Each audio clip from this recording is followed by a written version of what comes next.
All right. Good evening or good morning, however you want to look at it. PEL fans, Commissioner Ace Coach 704, PEL Prime Time Elite League, Week 14, Season 3, in the heart of things right now. And we're going to take a look at the few games that have been played since we advanced tonight.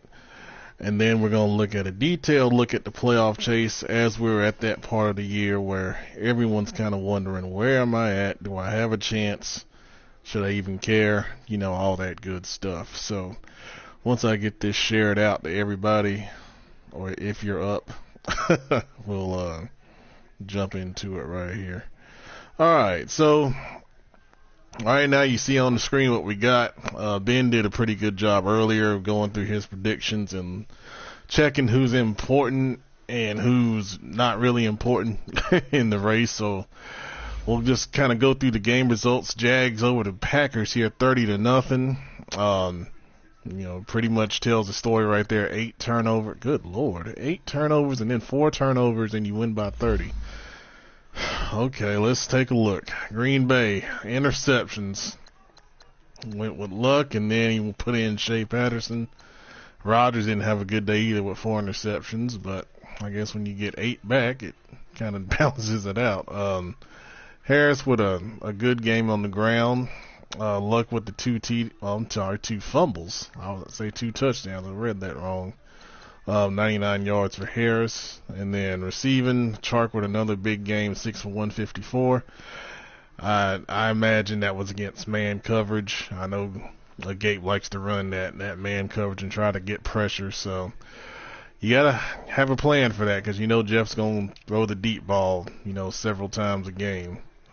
Good Lord, man. 5 sacks? Come on, Trey Adams. That's terrible. Well, Nick Bosa had a nice day with those 5 sacks and a ton of interceptions. Jair Alexander, he's a Charlotte native. Covered him in high school with 2 interceptions. Ramsey with 2, but I know he got injured. He's out for 8 weeks. And then several others with several interceptions right there. Any touchdowns? There had to be at least 1 touchdown here.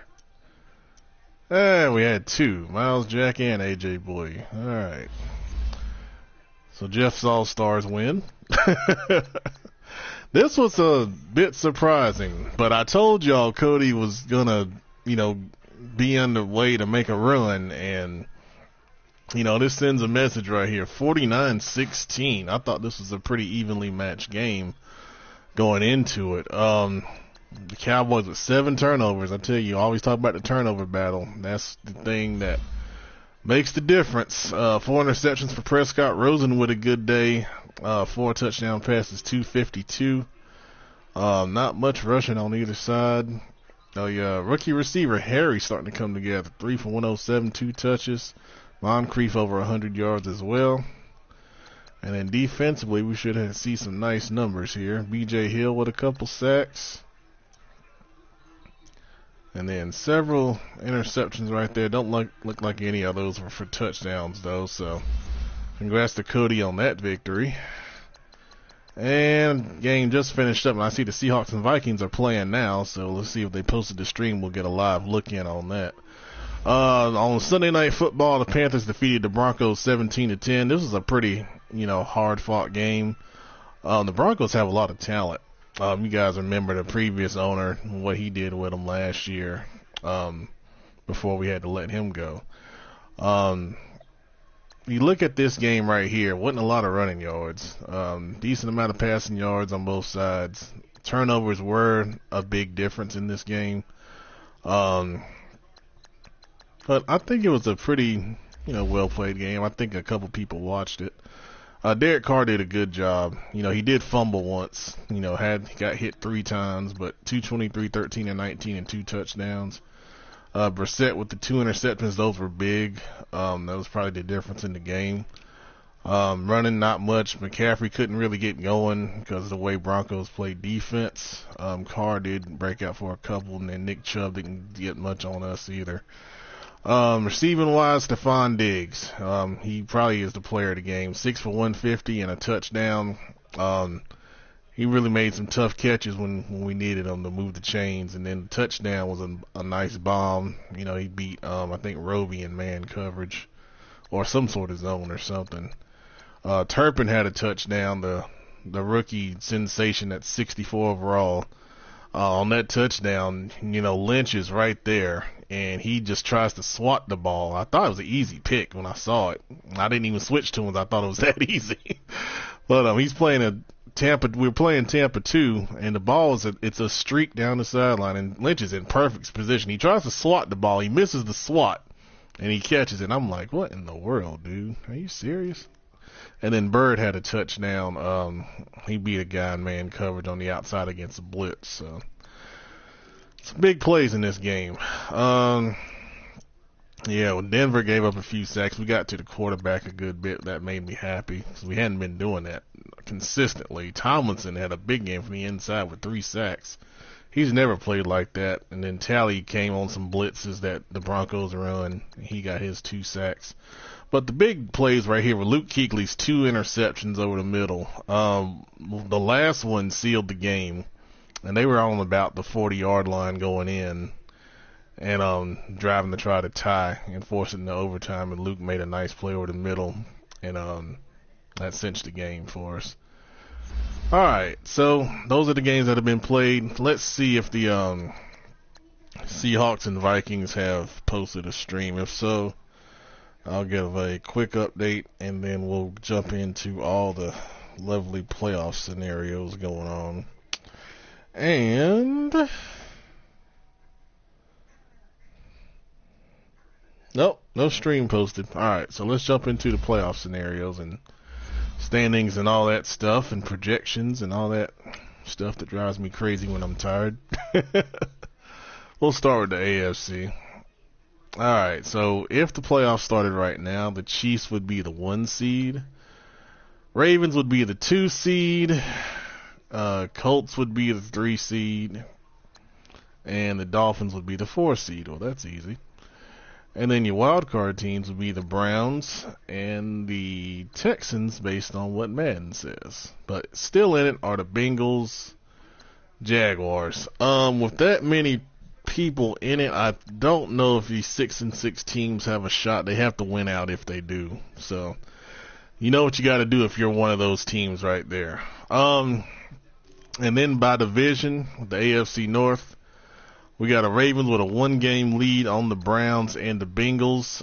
You look at the interdivisional records.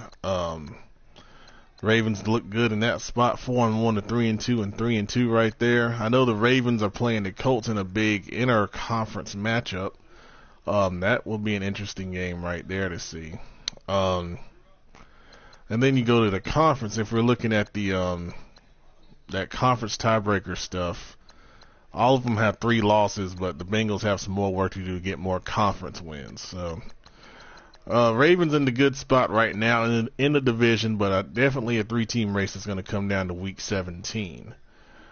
Steelers are out of it, as if I needed to say that, but I'm just being fair to everybody.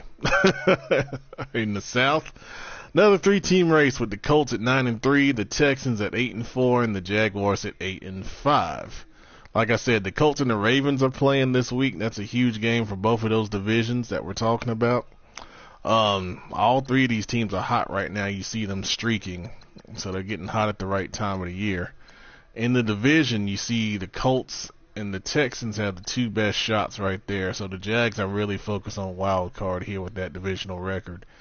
Colts 5-1 in the division. The Texans are 4-2. So if it were a tiebreaker, the Colts would get it. And then when you look at their conference wins, 6-2 for the Colts, 6-4 for the Texans, 4-5 for the Jags. That 4-5 for the Jags would hurt them when it comes down to wild card tiebreakers. The Colts still have some time to beef up that conference record with games they have left as well. All right. In the AFC East, we got the Dolphins at 8-4, the Bills at 6-6, and I have to say welcome to our new Bills owner. A nice conversation with him. I appreciate him being here, and he's been very cordial, and that's what we like, and I think he'll be an asset to the league. So thank you, for joining. So they're at 6-6, and then the Patriots are at 6-6, and the Jets 3-9 are out of it for this year. Dolphins with that 2-game lead. These Bills and Patriots guys are new guys, so I don't know how they play. So I favor the Dolphins because I know he's a good player. But and then you got a 4-1 divisional record, which helps a lot too. And then you go to your AFC conference wins. They're not in bad position, but they got to win out because you got those 8-win teams ahead of you that aren't even in the wild card. So you got to win out if you're one of these teams, the Patriots or the Bills. Dolphins with a great AFC record at 8-1, so that's going to help them a lot if it comes down to tiebreakers for seeding in the playoffs. All right, then in the West, we got the Chiefs at 10-2, Raiders 6-6, Broncos 5-8, Chargers 0-12. I'm assuming Deontay's going to be out the rest of the year. I haven't heard from him since I checked in on him, so I'm going to assume that. Broncos, they're going to be a factor next year. They have a lot of talent on defense. I mean, a lot. You just look at those guys. They have 299 DNs, speed at the linebacker spots, and then 3 corners that can play man at, I think, 91 and above. So they run a really, really tough style. I think he's going to go be an offense-heavy draft and beef up that side. The Raiders have an outside shot at a wild card at 6-6. The division's out for them, but their AFC record is 6-5. So you want to get another AFC win when you can. Yeah, they got one more chance, but they got to win out. It's my opinion to try to get in. I think 10-6 is going to have to get you in as a wild card in the AFC. The Chiefs, have the division locked up, so that's good for them. All right, jumping over to the NFC in the North, we have the Vikings at 7-5, the Bears 5-7, Packers 4-9, and the Lions 2-10. I think the Lions are done for this season. He had some issues. I talked with him about a week ago, and I think he'll be back for the off season. Packers. I mean, at 4-9, you would say they're out of it, but if the Vikings, mess around and lose, they're still 3 games out, and you got 3 to play. So technically, but you have to win out and then to hope for the Vikings to lose out. The Bears have a little bit better position at 5-7 with a little bit, but they got to win too. I think they got to win out. I don't see the Vikings doing any worse than 9-7 down the stretch. But you look at the division, 2-team race for the division, and then in the NFC, your record, Vikings with a 6-3 record for seeding, and then Bears at 5-4, so that's decent. But we'll look at the whole picture here in a second. All right, NFC South, the Panthers at 10-3. Pretty much have the division locked up once again for the 3rd time. We got pushed this year. Those games were not easy in the division, but we did a good job with it. I'll finally get a force next week for the first time this year against the Chargers, and then we get another one at the end with the Lions. So, and then I got the Raiders in between those 2 forces. So, we pretty much got it locked up here. The Saints at 7-5, very dangerous team. They've lost 3 in a row, but those games have been pretty close. There's a ton of talent on that team. They are very, very hard to play. They're a tough team to play with all that talent. And then the Falcons at 7-5. I know Tampa was talking about Ben's style. It's very frustrating because you have to be patient against it, but that's how he plays. And then Tampa at 4-8, right there, they're not a pushover. They'll be looking to spoil somebody down the stretch. And then you jump over to the conference wins. The Panthers at 9-2 are in a good spot with those. I think our last, the Lions. We'll be 10-2 in the NFC, which is pretty good. And then the Saints and Falcons at 5-4. I have to look at their head-to-head to see who has the tiebreaker. They may play one more time. That's going to be very important as they battle out for a wild card spot. In the NFC East, the Giants have already got it locked up. That's what the Y means that you're looking at right there with 10-2. And the rest of the division, the Eagles are out of it, but off season I think will help them a lot. Cowboys are out of it at 4-9, but once again, I think another offseason will help that team too. And the same with the Redskins at 5-7.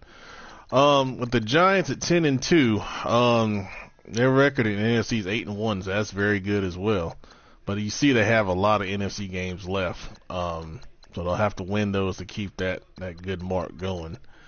And in the race for a bye in the conference. NFC West, you got the Rams at 12-0, the only undefeated team in the PEL. The Seahawks at 10-2, they're playing the Vikings right now. Cardinals at 7-6 with wild card hopes, and then the 49ers at 3-9, still fighting the good fight in a very tough division. Obviously the Rams have all the wins here that they need. They play the Seahawks one more time.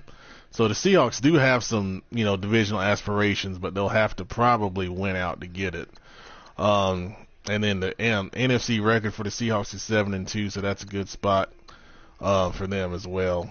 Cardinals at 4-6 in the NFC. You need to beef that up a little bit. They got 2 games left to try to get that to 6-6 for a tiebreaker situation in the wild card. So in the NFC right now, the Rams would be the 1 seed. Giants would be the 2 seed. Panthers would be the 3 seed. And who else we got? We got the West and the West, East, South, and the North, and the Vikings. The Vikings would be the 4 seed. So then your wild cards would be the Seahawks at the 5, and then Madden says the Saints at the 6. So that's what we were talking about with that Saints-Falcons deal. But then you got the Falcons right here, and then you got the Cardinals involved. I don't think anyone else has a real shot, but they have to win out. Bears and Redskins have to win out to have a shot. Bears have a backdoor shot at the North title if the Vikings trip up also. So if you get to a tiebreaker, we talked about the conference record. So we got the Saints and we have the Seahawks. So the Seahawks are locked in as a wild card, that 5 seed for sure.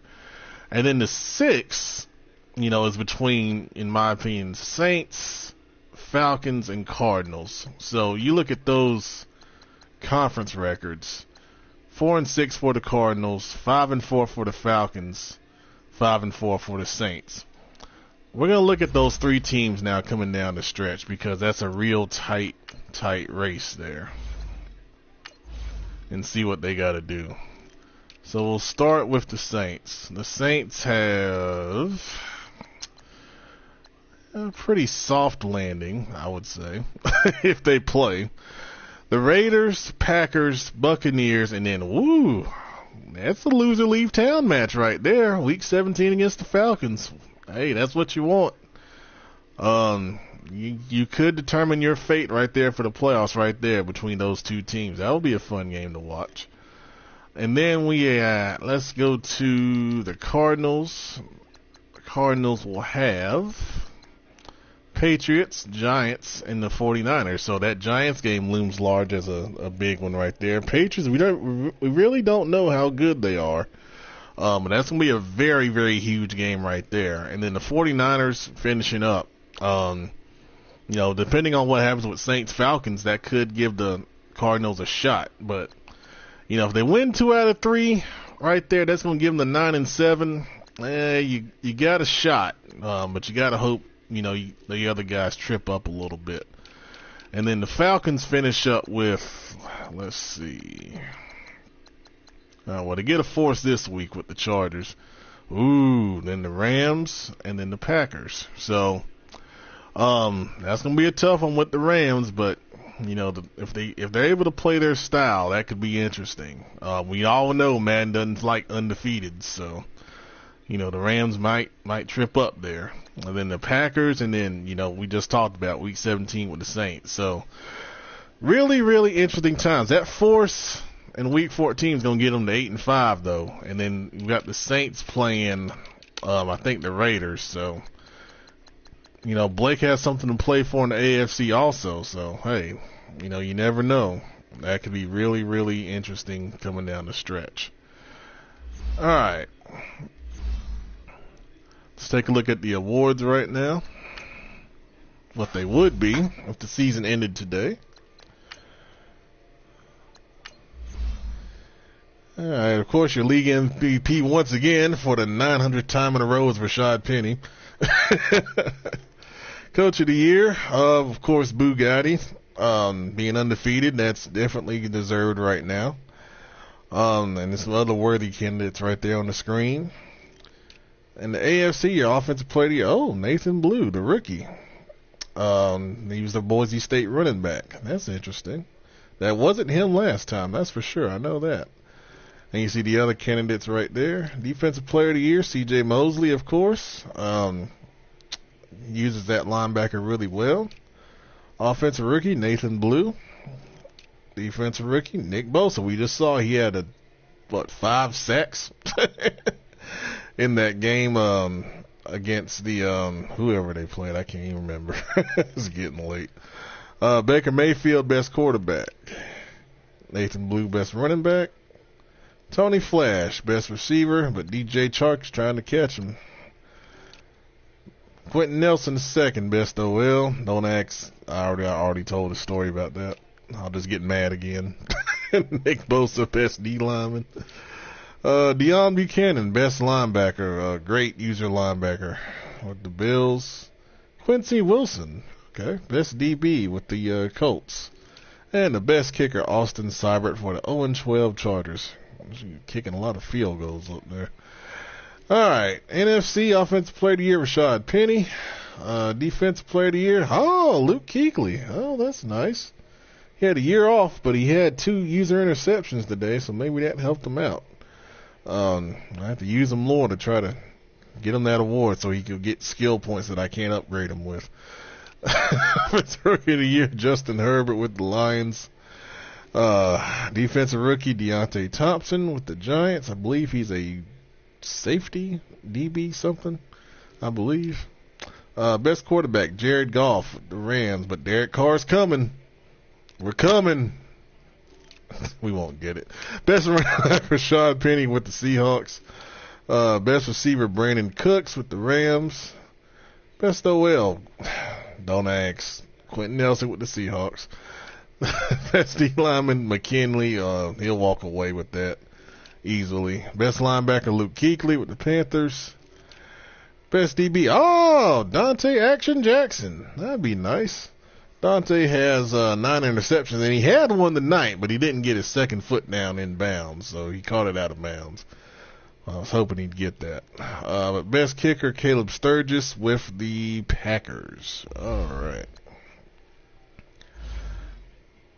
So now, no transactions or trades to look at. We'll save the team stats for the next week on the great next week show. So, week 14, I'm going to go to the news tab and just talk about a couple things real quick.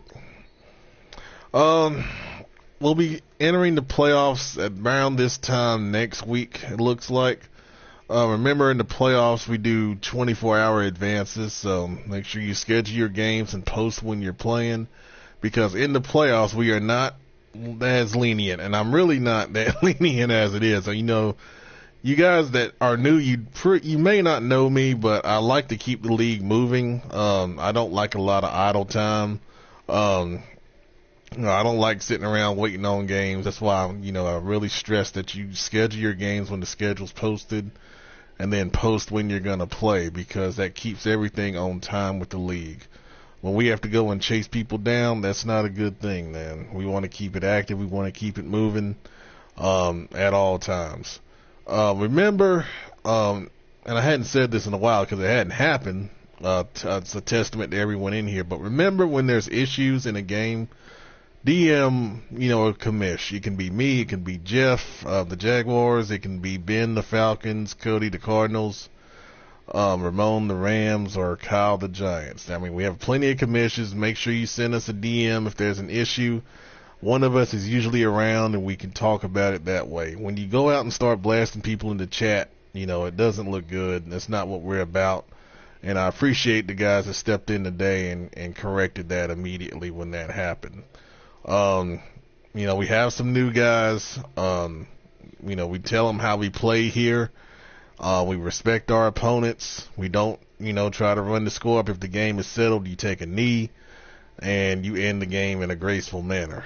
It's just a matter of respect and how we do things in the PEL.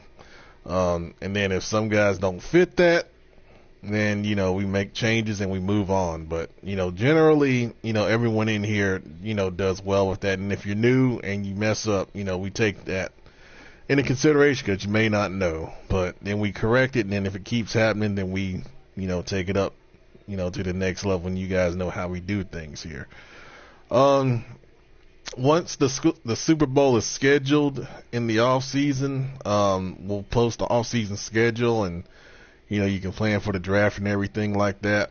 Holiday season, of course, we take a 1-day break on holidays themselves. So Christmas will be a holiday for the league. New Year's will be a holiday for the league. Last thing I want to share, I am going to Atlanta. I know a lot of guys in the league are in Georgia or somewhere near that area. We're doing a PEL meetup on December 30th. It's a Sunday, Sunday afternoon. We'll choose a location in Atlanta. We're going to sit down and we're going to watch football games, eat wings. I might talk about the league, maybe. At first I said no Madden talk, because then I'm just getting mad. But nah, we'll talk about the league and have a good time, take some pictures, all that good stuff. So you're more than welcome to come. So it's Sunday, December 30th, probably around 1 o'clock in the afternoon. We'll pick a place, sports bar, like a Taco Mac, a Hooters, something like that. They threw up those other names that I'm not aware of, so I don't know. But you want to come down, have some free time around the holidays. We try to make it in between Christmas and New Year's, so you don't disrupt your family stuff. But it is going to be a good time, and I'm looking forward to it. And hopefully it's something we can do on a regular annual basis and get everyone together and meet and have a good time. But that's all I got this week. We'll have more stuff coming up. I'm going to write out the power rankings. I'll type them up, and I'll post those sometime this week because we're due for another power rankings. And then, we'll get going in the playoffs next week, and we'll start looking at the off season. All right, guys. Thanks for watching. Appreciate it, and have a good week. Thanks.